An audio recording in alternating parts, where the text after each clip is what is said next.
Dios es fuerte, siempre más alto que cualquier otro. Nuestro Dios sana, grande en poder, nuestro Dios, mi Dios.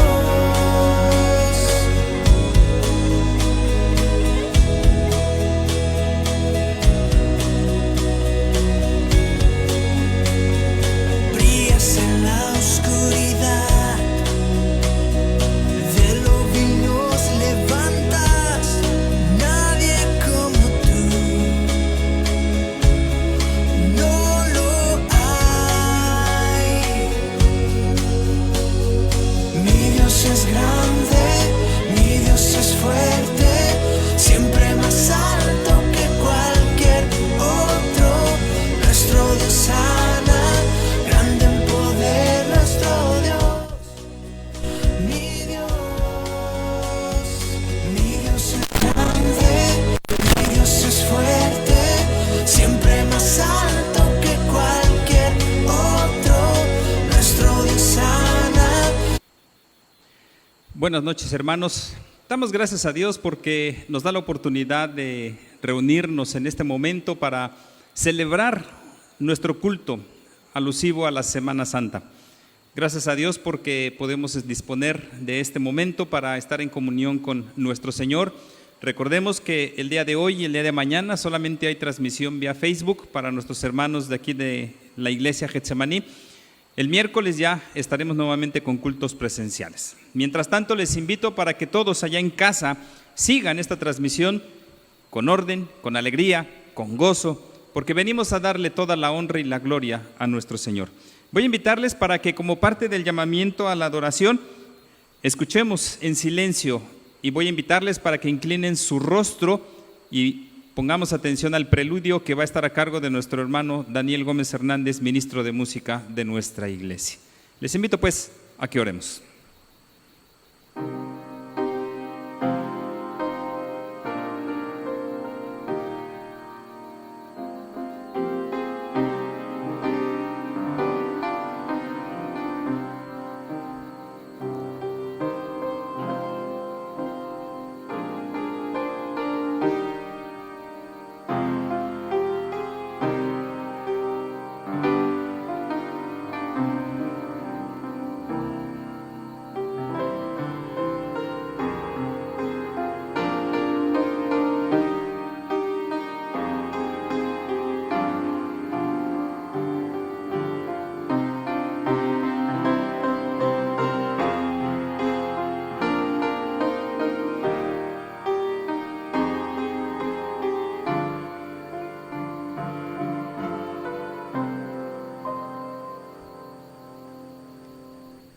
Voy a invitarles para que estén en pie y oremos a nuestro Dios para ofrecer este culto al Señor. Vamos a orar. Señor, cuántas gracias te damos porque nos das la oportunidad en esta noche de estar en comunión contigo. Gracias porque nuestros hermanos allá en casa están participando ya de este tiempo. Señor, queremos que recibas la alabanza y la adoración de tu pueblo que en esta noche se ha reunido para llevar a cabo este culto, Señor. Un culto en el que queremos darte toda la honra y la gloria que te mereces. Pero también, Señor, es un culto memorial, porque recordamos la última semana de nuestro Señor Jesucristo aquí en la tierra. Un ministerio que ha dado vida y vida en abundancia. Nosotros nos regocijamos por ello. Y Padre, en esta hora queremos que recibas nuestra adoración, recibe nuestro canto, recibe nuestra participación en el culto a través de las oraciones, a través de la lectura de tu palabra. Pero también, Señor, escúchanos.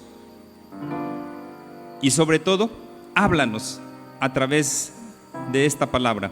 Edifícanos. Que tu presencia, Señor, esté presente en cada uno de los hogares que siguen esta transmisión.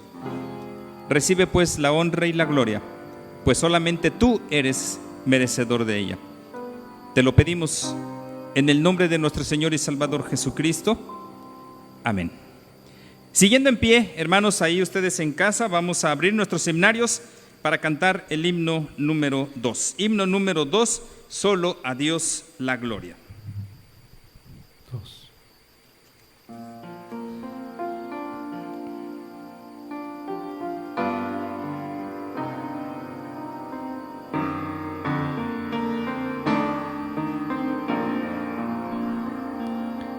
¿Cómo agradecer lo que hizo el Señor por mí?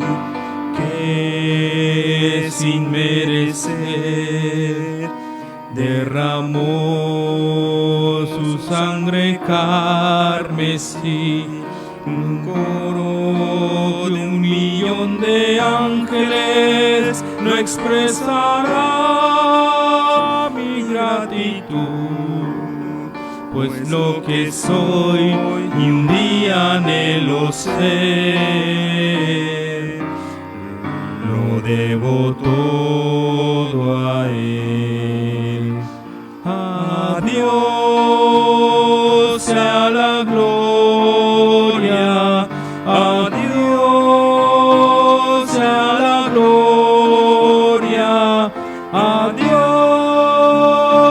sea la gloria por lo que hizo por mí.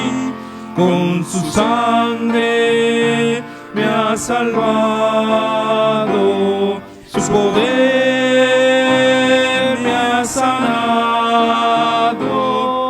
A Dios sea la gloria por lo que hizo por mí. Quiero vivir una vida que sea agradable solo a Él, y si ganare alguna fama, toda al Calvario la llevaré. Con su sangre me ha salvado, su poder me ha sanado.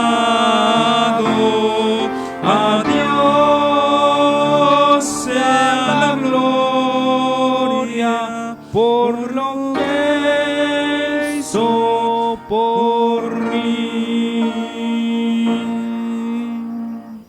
Definitivamente, hermanos, a Dios sea la gloria.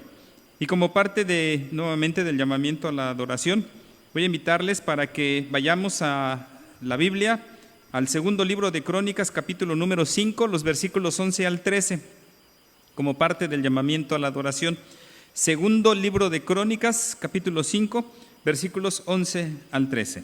Voy a darle lectura, voy a invitarles para que en casa también nos acompañen a hacer la lectura todos juntos de este pasaje, que dice de la siguiente manera: Y cuando los sacerdotes salieron del santuario, porque todos los sacerdotes que se hallaron habían sido santificados y no guardaban sus turnos, y los levitas cantores, todos los de Asaf, los de Emán y los de Jedutún, juntamente con sus hijos y sus hermanos, vestidos de lino fino, estaban con címbalos y salterios y arpas al oriente del altar, y con ellos 120 sacerdotes que tocaban trompetas.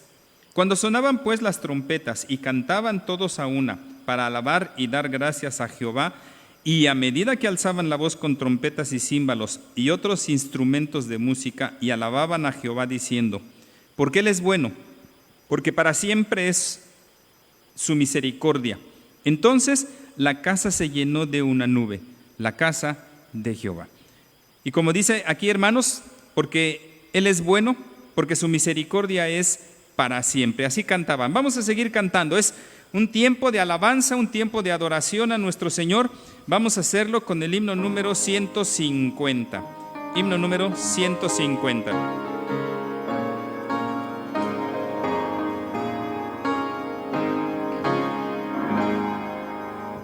Del santo amor de Cristo, que no tendrá su igual, de su divina gracia, sublime y eternal, de su misericordia, inmensa como el mar, y cual los cielos alta, con gozo he de cantar del amor de mi Señor, grande y dulce es más y más. rico e inefable, nada es comparable al amor de mi Jesús. Cuando Él vivió en el mundo, la gente le siguió y todas sus angustias en Él depositó. Entonces bondadoso su amor brotó en raudal, incontenible, inmenso, sanando todo mal. Del amor de mi Señor, grandes y dulces más y más, rico e inefable, nada es comparable al amor de mi Jesús. Cuando Él puso en pupilas del cielo nueva luz, la eterna luz de vida que encendía en la cruz, y Él dio a sus escogidos la gloria de su ser, al impartir su gracia, su espíritu y poder. Del amor de mi Señor, grande y dulces más y más, rico e inefable, nada es comparable al amor de mi Jesús.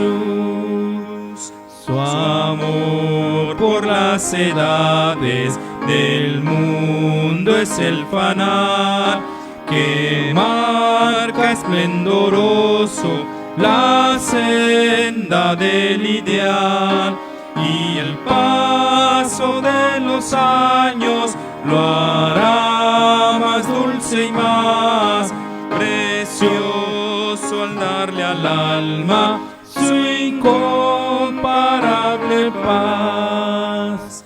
Del amor de mi Señor, grande y dulce es más y más, rico e inefable, nada es comparable al amor de mi Jesús. Si han permanecido en pie, les invito para que tomen asiento, hermanos, ahí en sus lugares donde nos estén acompañando, y damos un cordial saludo a cada uno de ustedes. Qué bueno que nos acompañan en esta transmisión, en este inicio de semana. Gracias a Dios por la vida de cada uno de ustedes, hermanos, allá, donde quiera que nos vean.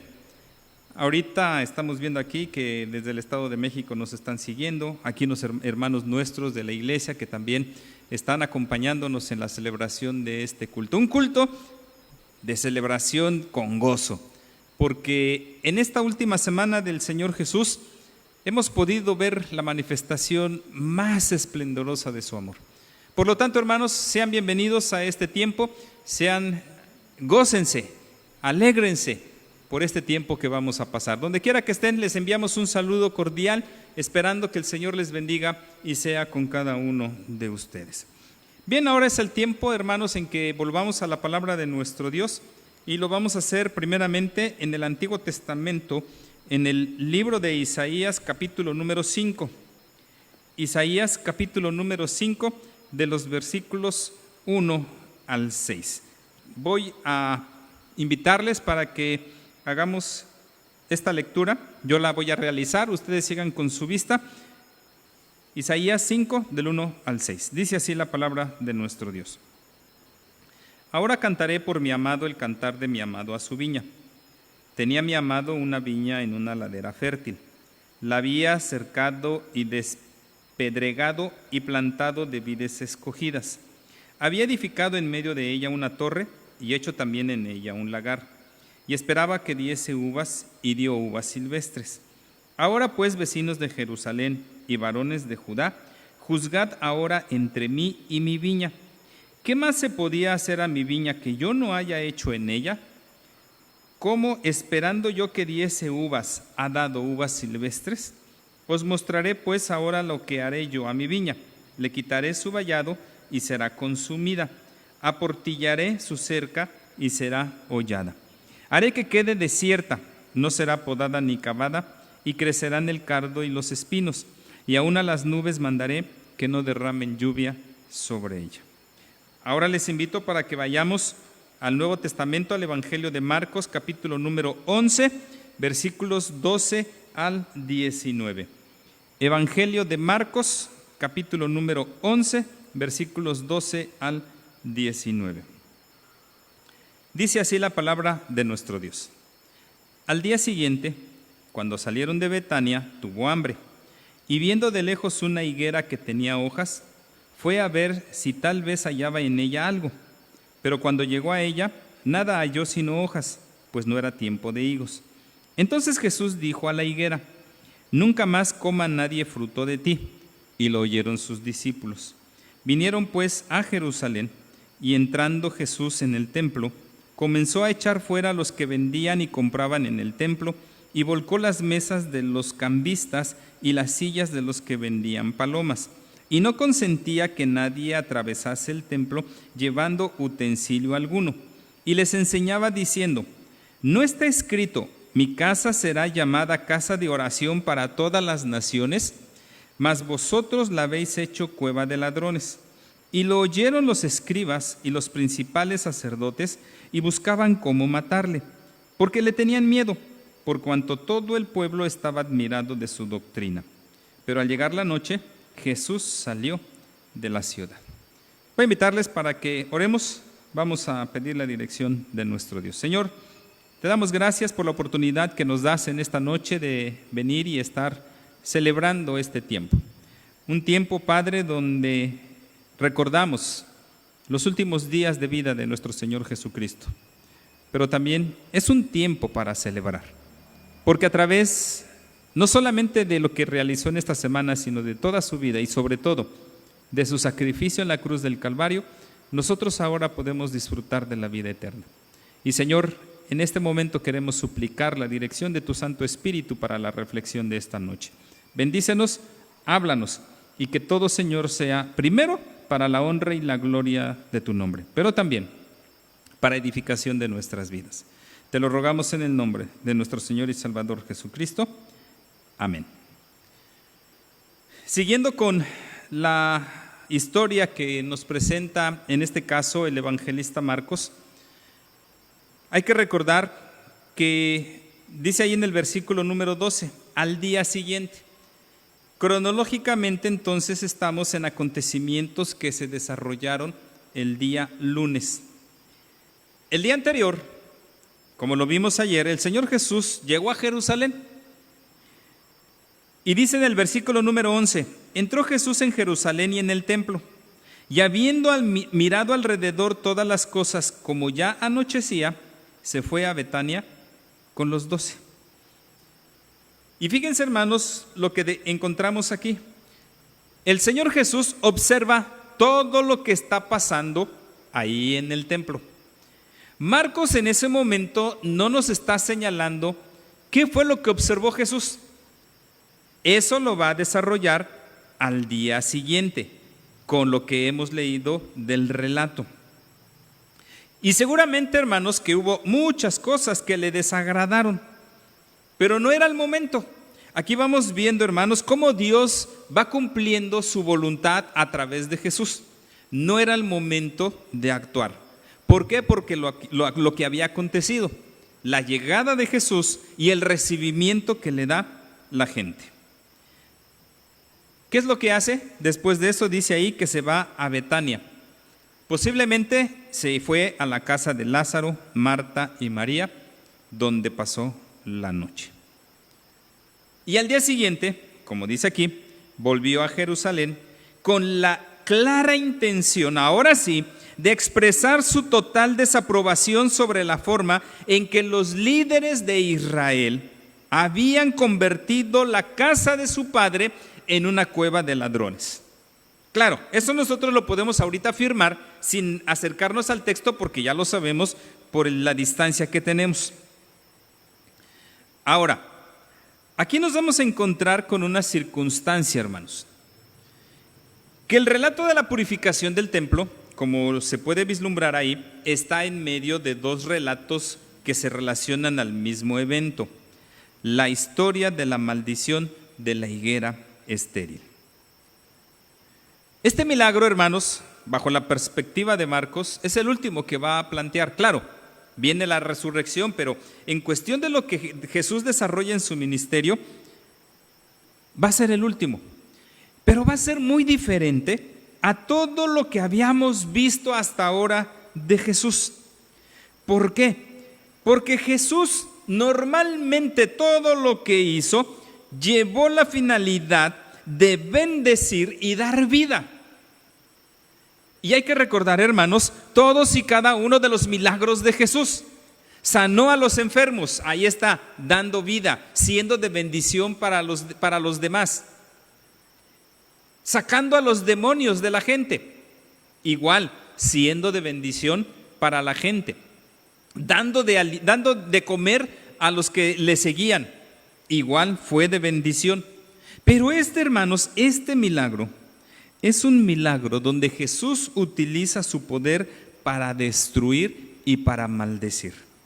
Y entonces viene luego a nuestra mente la siguiente pregunta: ¿qué propósito tiene este evento? ¿Cuál fue la finalidad de plantear la maldición de la higuera? Porque, hermanos, si nos vemos con el desarrollo cronológico, a lo mejor de acuerdo a nuestra propia lógica, valga la redundancia, Jesús fue recibido con mucha algarabía. Y sí, a lo mejor pudiéramos pensar que lo que va a hacer es el producto de lo que observó. Pero ¿por qué insertar el relato de la higuera estéril, hermanos? Bueno, hay una razón y eso lo vamos a descubrir. Y vamos a ver qué es lo que nos muestra el relato. Entonces, al día siguiente, cuando salieron de Betania, tuvo hambre. Y fíjense, hermanos, lo que nos encontramos aquí. Jesús deja Betania y se dirige con sus discípulos a Jerusalén. Pero sucede algo inesperado y algo que nos puede poner a pensar en qué fue lo que sucedió. ¿Por qué? Porque dice ahí que tuvo hambre. Claro, por un lado, hermanos, podemos vislumbrar aquí lo que es el aspecto humano de Jesús, que estaba sujeto a necesidades, las mismas necesidades que nosotros tenemos. Por algo, el autor de la carta a los Hebreos nos dice que podemos nosotros tranquilamente venir ante nuestro sumo sacerdote porque él padeció y vivió todo lo que nosotros padecemos y vivimos. Claro, que con la diferencia de que en Jesús no hubo pecado. Otro aspecto de este punto, hermanos, es que el hambre también fue parte de la humillación de Cristo. ¿Por qué? Hay que recordar, hermanos, que la humillación de Cristo consiste en la sustitución del pueblo para el bien del mismo. Si vamos a 2 Corintios, capítulo número 8, versículo 9, vamos a encontrar lo siguiente: porque ya conocéis la gracia de nuestro Señor Jesucristo, que por amor a vosotros se hizo pobre siendo rico, para que vosotros con su pobreza fueseis enriquecidos. Fíjense nada más, hermanos. Jesús se hizo pobre, pero ese se hizo pobre, hermanos, está haciendo referencia a su humillación. Y entonces, Marcos lo pone, tiene hambre. Versículo 13. Y viendo de lejos una higuera que tenía hojas, fue a ver si tal vez hallaba en ella algo. Pero cuando llegó a ella, nada halló sino hojas, pues no era tiempo de higos. Y aquí nos encontramos con algo interesante. Cuando las hojas de la higuera aparecen en Palestina a fines de marzo, están acompañadas por unos botones comestibles que desaparecen cuando llegan los higos. Si las hojas aparecen sin estos botones, es señal de que no habrá higos ese año. Lo interesante del asunto es que la Pascua ya se acercaba y la celebración de la Pascua normalmente era en abril. En consecuencia, no había llegado aún el tiempo en que maduran los higos tempranos y mucho menos los tardíos. Por lo tanto, no era tiempo de higos. Lo que el relato nos enseña es que Jesús observa este árbol en particular. Un árbol que, claro, aquí no nos dice Marcos, pero Mateo sí lo señala, allá en su capítulo 21, versículo número 19, y lo dice: viendo una higuera cerca del camino, vino a ella y no halló nada en ella, sino hojas solamente, y le dijo: nunca jamás nazca de ti fruto, y luego se secó la higuera. Es decir, esta higuera crecía junto al camino. Posiblemente era lo más probable en un lugar protegido, y eso le daba una distinción de ser algo especial. Y lo que observa Jesús es que esta higuera tiene hojas. Y eso era un indicativo, hermanos, de que la planta al parecer estaba en la plenitud de su follaje y bien podría esperarse fruto de él. Sin embargo, solamente tenía hojas. Prometía mucho, pero no daba nada. Y entonces, hermanos, podríamos considerar aún así, porque dice el versículo 14: entonces Jesús dijo a la higuera: nunca jamás coma nadie fruto de ti. Y lo oyeron sus discípulos. Lo que sí nos debe quedar claro, hermanos, es que no es posible creer que la maldición que el Señor pronunció contra este árbol fuese un acto de castigo, como si el árbol fuera responsable de no llevar fruto. Y como si por esta razón Jesús se hubiera enojado con él. No, hermanos, la explicación es más profunda. ¿Cuál es esa explicación?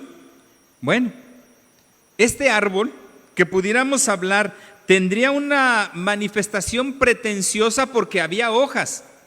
Y como les comentaba, si tenía muchas hojas, era de esperarse que hubiera fruto, pero no había absolutamente nada. Bueno, la explicación entonces era que esta higuera representa a Israel. Muchas hojas, pero nada de fruto.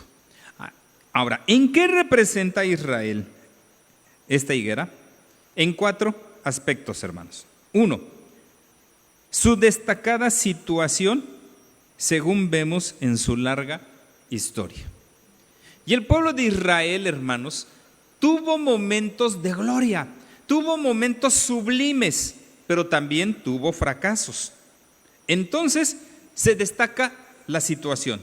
Jesús vio a lo lejos. Segundo, su apariencia llamativa. La única entre las naciones con hojas, señal de fruto espiritual. Es decir, la higuera representa con sus hojas al pueblo de Israel, presentándose como una nación consagrada a su Dios, entregada a su Dios y fiel a su Dios.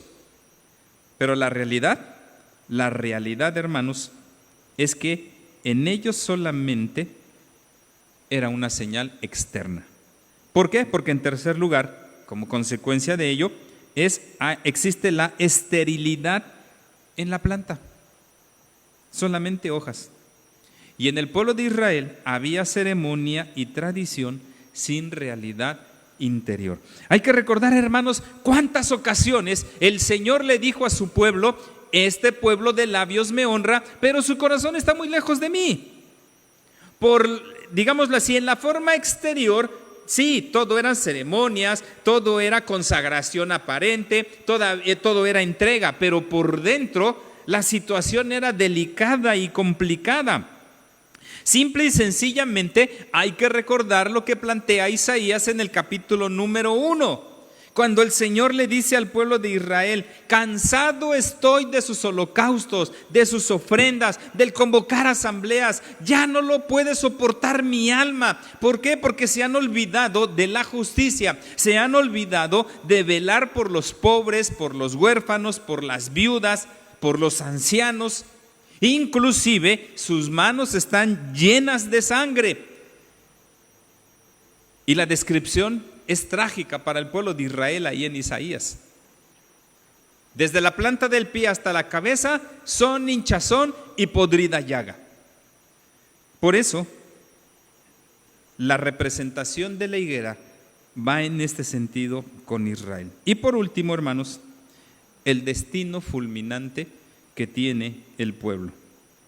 En el versículo 14 se le dice: nunca jamás coma nadie fruto de ti. Y en el versículo 20 dice de la siguiente manera: y pasando por la mañana, vieron que la higuera se había secado desde las raíces.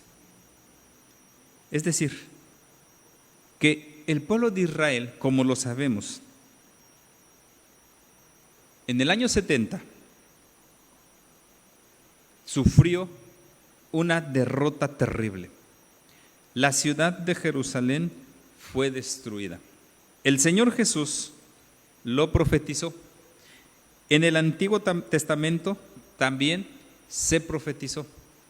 Hermanos, entonces, este relato lo presenta Marcos para, aquí sí, unirlo a lo que viene más adelante, la purificación del templo. Y entonces toma sentido, hermanos, el por qué Marcos inserta este evento de la higuera estéril. Porque Jesús viene al templo y va a realizar un acto que está cuestionando precisamente el hecho de que el pueblo de Israel, sí, por fuera es muy bonito, pero por dentro no hay absolutamente nada. Y dice entonces Marcos: vinieron pues a Jerusalén, y entrando Jesús en el templo, comenzó a echar fuera a los que vendían y compraban en el templo, y volcó las mesas de los cambistas y las sillas de los que vendían palomas. De acuerdo a la ubicación del templo, hermanos, el Señor Jesús entró al patio o atrio de los gentiles. Ahí se encontró con un mercado que estaba en manos de la familia del sumo sacerdote, donde se vendían a precios exorbitantes animales destinados para los sacrificios. Y había mesas de cambistas que proveían a los peregrinos las monedas especiales exigidas para el pago de impuestos del templo. Era lógico, hermanos, era lógico que el Señor Jesús no estuviera de acuerdo con esto. ¿Por qué? Porque Jesús estaba observando que el atrio y el templo en general estaba siendo profanado. Parecía una plaza de mercado. Los lucrativos negocios iban viento en popa. ¿Por qué? Hermanos, cualquier adorador podía llevar el animal que quisiera, pero si lo hacía, corría el riesgo de que se lo rechazaran. ¿Por qué? Porque los líderes en Israel habían establecido ciertas características que debían tener los animales. Algunos vendían bueyes y ovejas. Ahora, para entender un poquito más esto, hermanos, tendríamos que hacer la diferencia entre lo que es la división que nosotros hemos dado en llamar lo secular y lo sagrado. Para nosotros son dos cosas totalmente diferentes y opuestas, pero en la cultura del Medio Oriente antiguo esto no era así. ¿Por qué? Porque la actividad comercial era perfectamente normal y permitida en cualquier lugar del culto. Ahora, si esto pasaba, entonces, ¿qué era lo que sucedía, hermanos? Bueno, el Sanedrín controlaba esta circunstancia y había desde a tiempo atrás mercados bajo la jurisdicción de ellos. En los tiempos de Jesús, el sumo sacerdote Caifás, viendo las posibilidades lucrativas, instaló un mercado dentro del atrio de los gentiles. Y el problema está en el abuso que se cometía con la gente, en la estafa que también se cometía. ¿Por qué en el abuso? Porque, hermanos, los animales, como les decía, se vendían en precios estratosféricos. Se abusaba de ellos. La estafa. ¿Por qué? Porque ya no era el animal que cada quien debería traer para la expiación, sino los que los líderes de Israel habían establecido. Es más, ya ni siquiera era la ofrenda de la persona, sino la que ahí tenía que comprar. Y si hablamos de las monedas, hermanos, por eso las mesas de los cambistas no se permitían, no se recibían todas las monedas de la gente. Hay que recordar, hermanos, que a la celebración de la Pascua llega gente de muchos lugares, de Roma, de Creta y de Éfeso y de muchos lugares alrededor, y todos traían monedas. Entonces ahí eran las casas de cambio, lo que conoceríamos hoy en día. El problema no es que hubiera las casas de cambio, sino el abuso que se daba en ese cambio. Pero no solamente eso, hermanos. Dice el versículo 16, y no consentía que nadie atravesase el templo llevando utensilio alguno. ¿Por qué señala esto Marcos?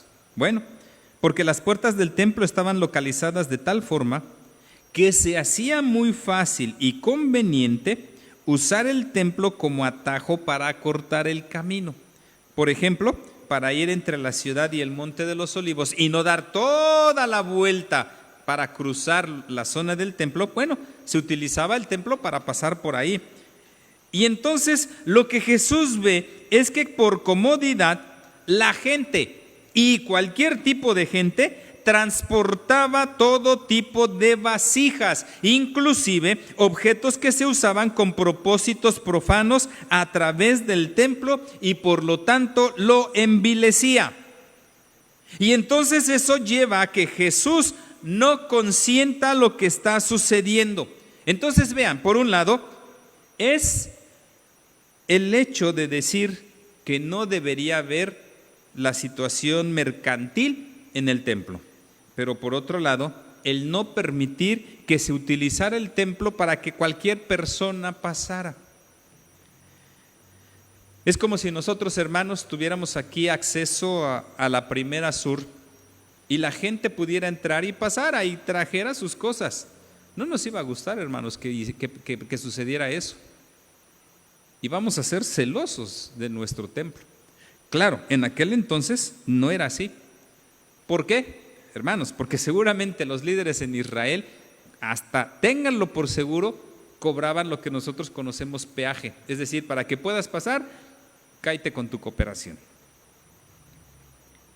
Y dice en el versículo 17, Jesús les enseñaba diciendo, no está escrito, mi casa será llamada casa de oración para todas las naciones, mas vosotros la habéis hecho cueva de ladrones. Jesús condena la profanación de este lugar, el exclusivismo y la comercialización, y para esto cita dos profecías. La primera, ya la leímos, la de Isaías capítulo 5. Isaías capítulo 5, versículos 6 y 7. Haré que quede desierta, no será podada ni cavada, y crecerán el cardo y los espinos, y aún a las nubes mandaré que no derramen lluvia sobre ella. Ciertamente la viña de Jehová de los ejércitos es la casa de Israel, y los hombres de Judá planta deliciosa suya. Esperaba juicio, y he aquí vileza, justicia, y he aquí clamor. Inclusive, fíjense lo que dice el versículo 7 del capítulo 56, otra profecía. Yo los llevaré a mi santo monte y los recrearé en mi casa de oración. Sus holocaustos y sus sacrificios serán aceptos sobre mi altar, porque mi casa será llamada casa de oración para todos los pueblos. Es decir, que a través de este relato el Señor Jesús indica cómo debían ser acogidos en el templo todos, tanto los gentiles prosélitos como los integrantes del pueblo de Israel. Cabe destacar que en esta última profecía, sobre todo de Isaías 56:7, Jesús solamente utiliza la cláusula sobre la oración, pero omite lo que se refiere a los sacrificios, porque Él mismo pronto habría de ser el sacrificio que uniría a judíos y gentiles en un solo pueblo. ¿Cuál era la intención de Dios? Ahí es donde está radicada la enseñanza. Que el templo fuese una casa de oración para todas las naciones, no solo para Israel. Por eso dice ahí, no está escrito, mi casa será llamada casa de oración para todas las naciones. Y vean, hermanos, cómo desde Isaías ya se proyecta la bendición no solamente para el pueblo de Israel, sino para todas las naciones. Y ahí es a donde lleva Jesús a la gente. ¿Qué acaso no mi casa ha sido determinada como casa de oración? Y la han convertido, como dice ahí, en una cueva de ladrones. Y Jesús utiliza la profecía que se encuentra en Jeremías, capítulo número 7, versículo número 11. Jeremías 7, 11, que dice de la siguiente manera: ¿es cueva de ladrones delante de vuestros ojos esta casa sobre la cual es invocado mi nombre? He aquí que también yo lo veo, dice Jehová. Ahora, si vemos el contexto, fíjense lo que dice desde el versículo número 3. Así ha dicho Jehová de los ejércitos, Dios de Israel: mejorad vuestros caminos y vuestras obras, y os haré morar en este lugar, hablando de la casa del Señor. No fiéis en palabras de mentira diciendo, templo de Jehová, templo de Jehová, templo de Jehová es este.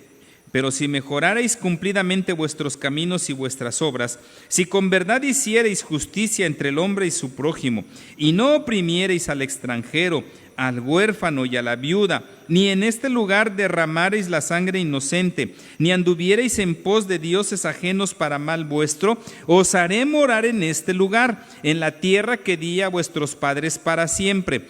He aquí, vosotros confiáis en palabras de mentira que no aprovechan, hurtando, matando, adulterando, jurando en falso e incensando a Baal y andando tras dioses extraños que no conocéis.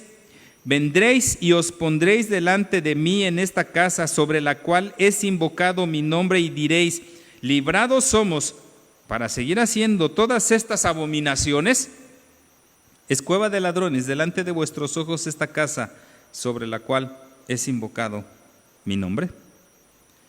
Y fíjense, hermanos, entonces que esta profecía de Jeremías en su capítulo número 7 nos habla de una acusación severa de los judíos con respecto a lo que están realizando. Y lo que se les está diciendo es que él abandonaría Jerusalén, pues los judíos habían convertido el templo en un mercado religioso, en una guarida de ladrones y salteadores. Esta es la enseñanza de Jesús. Y lo oyeron los escribas y los principales sacerdotes y buscaban cómo matarle, porque le tenían miedo, por cuanto todo el pueblo estaba admirado de su doctrina. Los principales sacerdotes y los escribas, hermanos, se sintieron profundamente molestos por las acciones de Jesús. Querían matarle, pues se daban cuenta de que peligraba una de las principales fuentes de ingreso del templo. Sin embargo, lo que nos vamos a encontrar es que, de acuerdo a lo que dice Marcos, le tenían miedo. Tenían miedo de hacer esto, de matar a Jesús, debido a la popularidad de la que todavía él gozaba.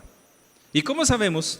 Bueno, acuérdense, el día anterior lo reciben de una manera majestuosa y expresan las hosanas, y todo lo hacen en honor de Jesús.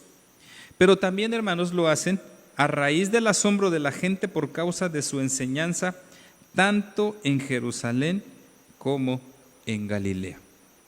Jesús tenía fama. Él no la buscó, él no la procuró, pero Jesús era famoso, hermanos. La gente sabía de él y venían a buscarle. Pero los líderes en Israel, como dice ahí, tenían miedo y no veían ninguna posibilidad para destruirle inmediatamente. Sin embargo, buscaban la forma de cambiar todo esto. Y eso lo van a lograr. Más adelante van a lograr su cometido. Pero al llegar la noche, dice el versículo 19 para terminar el relato, Jesús salió de la ciudad. Pudiéramos pensar, hermanos, que Jesús junto con los discípulos se regresaron a Betania para estar con sus amigos Lázaro, Marta y María.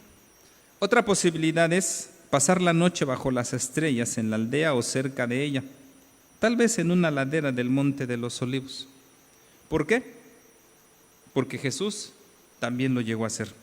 Cualquiera de estas posibilidades, hermanos, pueden ser aceptables. Lo más importante, hermanos, es que Jesús en este momento estaba más seguro fuera de Jerusalén hasta el tiempo en que tenía que ser entregado. Y además estaría en un ambiente acogedor, donde pudiera disfrutar de la comunión con los suyos. Y hermanos, hemos estado hablando de que en esta semana nosotros vamos a celebrar que Jesús es la fuente de vida en medio de esta pandemia. Y a lo mejor pudiéramos pensar, ¿qué nos enseña este relato con respecto a la acción de Jesús en medio de la pandemia? Bueno, hermanos, nos enseña que Jesús cumple su tiempo. Sí, Cristo, nuestro juez, porque Él juzga, Él actúa, y Él, hermanos, no pasa por alto todo lo que ve, todo lo que hace el hombre. Y a veces nos preguntamos, ¿por qué? ¿Por qué esta pandemia? Podemos dar muchas respuestas, que si fue originada a través de un animal, que si esto, que si el otro, pero hermanos, tenemos que considerar que esta pandemia no está fuera del control del Señor. Él ha juzgado, Él ha emitido ese juicio sobre la humanidad. La humanidad estaba llena de pecado, hermanos. Independiente de cómo haya surgido esto, tenemos que considerar que Dios está utilizando esta pandemia como una manera de hacernos saber su juicio y de hacernos sentir que Él no puede pasar por alto el pecado. Dios está utilizando todo lo que está pasando hoy en día para hacernos reflexionar acerca de nuestra condición en este momento. Algo que es importante recordar de este relato, por ejemplo, el relato de la maldición de la higuera estéril, es que el Señor manifestaba su oposición a lo que es nuestra profesión de fe sin la correspondiente práctica. Eso es lo que nos enseña Jesús a través de este relato y hoy también en medio de esta pandemia, hermanos. Jesús es nuestro juez y va a venir sobre nosotros a lo largo de todo este año. Lo platicaba con los muchachos el sábado pasado, que hace un año fue el último fin de semana que tuvimos actividades por la situación de la pandemia. De un año para acá, hermanos, ¿qué ha sucedido con nuestra vida? ¿Realmente nos hemos mostrado como hombres y mujeres comprometidos con el Señor y estamos aquí atendiendo a las actividades que hemos realizado? ¿Hemos consagrado nuestra vida en medio de esta pandemia? Y fíjense, hermanos, algo interesante. La higuera para el pueblo de Israel ejemplificaba la paz, la seguridad y la prosperidad del pueblo de Dios, en particular el pueblo del reino futuro. Cuando la higuera florea y trae fruto, el Señor está bendiciendo a su pueblo. Pero cuando se marchita o queda estéril, simboliza el juicio de Dios sobre su pueblo o sobre sus enemigos. Con el relato de la purificación del templo, hermanos, podemos encontrar lo siguiente. Número 1. El Señor Jesús castigó la degradación de la religión y ensalzó la reverencia. Número 2. Censuró el fraude y especialmente en el contexto de la extorsión religiosa. y exigió una conducta honrada. En tercer lugar, desaprobó la indiferencia que se mostraba hacia aquellos que deseaban adorar a Dios en espíritu y en verdad, y al declarar que el templo debía ser una casa de oración para todas las naciones, apoyó la obra misionera que se tenía que realizar. Pero también nos enseñó que todo esto glorificaba a su Padre Celestial. Y hermanos, ¿qué nos enseña este relato en ese punto de que Jesús nos va a juzgar? ¿Realmente vamos a pasar la prueba? En medio de esta pandemia, hermanos, no nos queda más que reconsiderar que debemos acercarnos al Señor y cumplir con lo que Él nos pide. Y pedirle que en medio de todo lo que estamos viviendo, Él actúe como el juez justo, primero sobre nosotros, y que podamos salir bien librados de ese juicio, pero también sobre toda la humanidad, y que Dios tenga misericordia de nosotros. Muchas veces nos hemos preguntado, ¿cuánto tiempo va a durar la pandemia? Hermanos, la pandemia va a durar lo que tiene que durar, lo que Dios ha determinado. Y tenemos que pedir al Señor que nos ayude a seguir adelante, que nos ayude a superar estas circunstancias. Que Dios nos bendiga. Vamos a orar. Gracias te damos, Señor, por la oportunidad que nos has dado de reflexionar en tu palabra, de saber, Señor, que tú eres el Dios justo y que no apruebas el pecado, que estás en contra de toda práctica pecaminosa. Ayúdanos para no recibir tu juicio, sino que podamos, Señor, estar bien delante de ti. Gracias por la celebración de esta noche. En Cristo Jesús te lo agradecemos. Amén. Para confirmar este himno, hermanos, les invito para que abramos nuestros himnarios en el himno número 163, Divino Amor. Les invito para que, puestos en pie, cantemos este himno.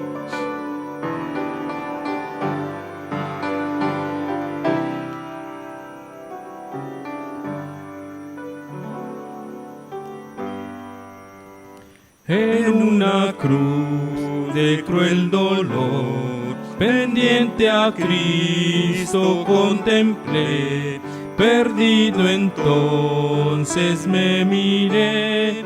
Divino amor, divino amor, divino amor, divino amor, tu gran poder me conquistó, será de mí mi corazón.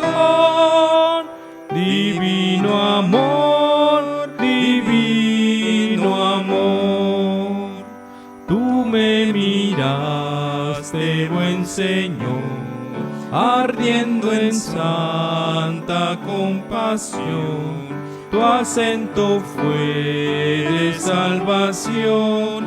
Divino amor, divino amor, divino amor, divino amor, tu gran poder me conquistó, será de mí mi corazón. Divino amor, divino amor, pródigo anduve en mal y error, del dulce hogar errante fui, tu eterno amor fue en pos de mí. Divino amor, divino amor, divino amor, divino amor, tu gran poder me conquistó, será de mí mi corazón. Divino amor, divino amor, no más rebelde mi Señor, ni vil esclavo habré de ser, protéjame tu gran poder. Divino amor, divino amor, divino amor, divino amor, tu gran poder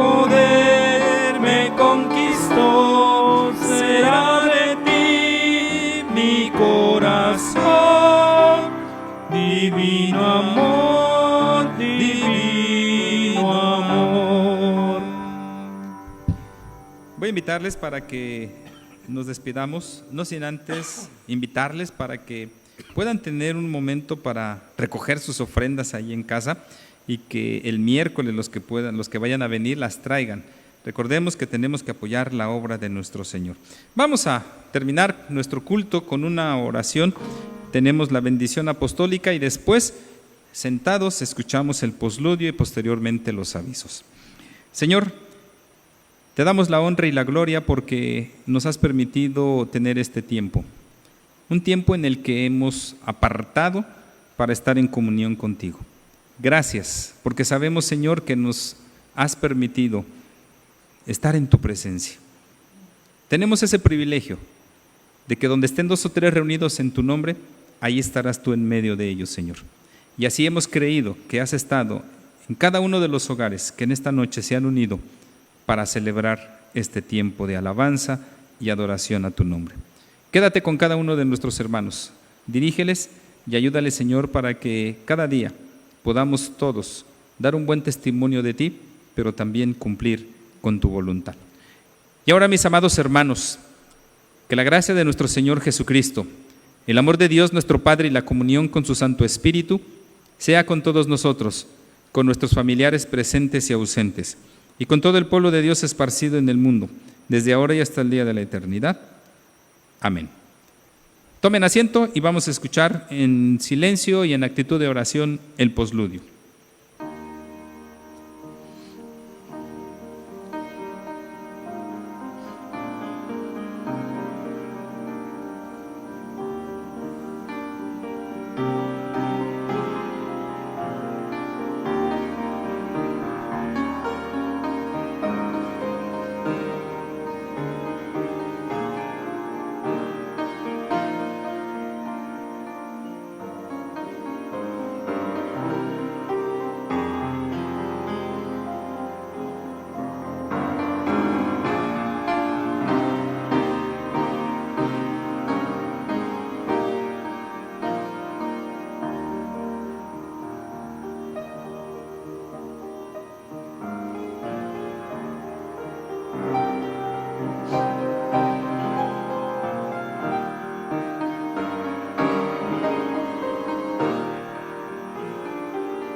Les invitamos para que el día de mañana nos acompañen nuevamente a las 8 de la noche para tener nuestro culto de adoración a nuestro Dios. El miércoles, recuerden, ya tenemos culto presencial y también a través del Facebook. Esperamos que de igual manera nos acompañen 8 de la noche. El jueves también 8 de la noche. Queremos invitarles, hermanos, para ese culto del jueves. Vamos a tener participación del grupo de alabanza, vamos a tener la celebración de la Cena del Señor. Voy a invitar a nuestros hermanos que no nos van a poder acompañar para que ese día también se preparen para participar de la Cena del Señor. Tengan listo una copita o un vasito con jugo de uva y una pieza, un pedacito de pan para cada integrante de la familia que vaya a participar, para que sigan la celebración de este sacramento. También el viernes les invitamos para que a las 10 de la mañana nos acompañen en el culto memorial de la crucifixión de nuestro Señor Jesucristo. También vamos a tener ahí una alabanza en ofrenda a cargo de nuestra hermana Cintia Ulvarán. El domingo tenemos a las 5 de la mañana nuestro matutino de resurrección. También va a ser presencial y a través del Facebook para quienes igual manera nos quieran seguir en ese horario. A las 11:30 tenemos nuestro culto y a las 6 de la tarde vamos a tener una participación del coro Agnus Dei que ha preparado un material para esta ocasión y además para otra participación que tuvo, pero vamos a tener la participación de nuestros hermanos del coro Agnus Dei. Entonces, hermanos, les invitamos para que sigamos en la celebración de estos cultos a lo largo de esta semana. También no se les olvide, el sábado, antes de irse a dormir, hay que adelantar los relojes porque el horario cambia y no nos vaya a ganar el tiempo y cuando querramos participar ya haya terminado todo, ¿no, hermanos? Que no nos gane el tiempo. Hermanos, que Dios les bendiga, qué bueno que nos acompañaron, los esperamos el día de mañana. Disfruten de la presencia de nuestro Señor, que el Señor sea con ustedes.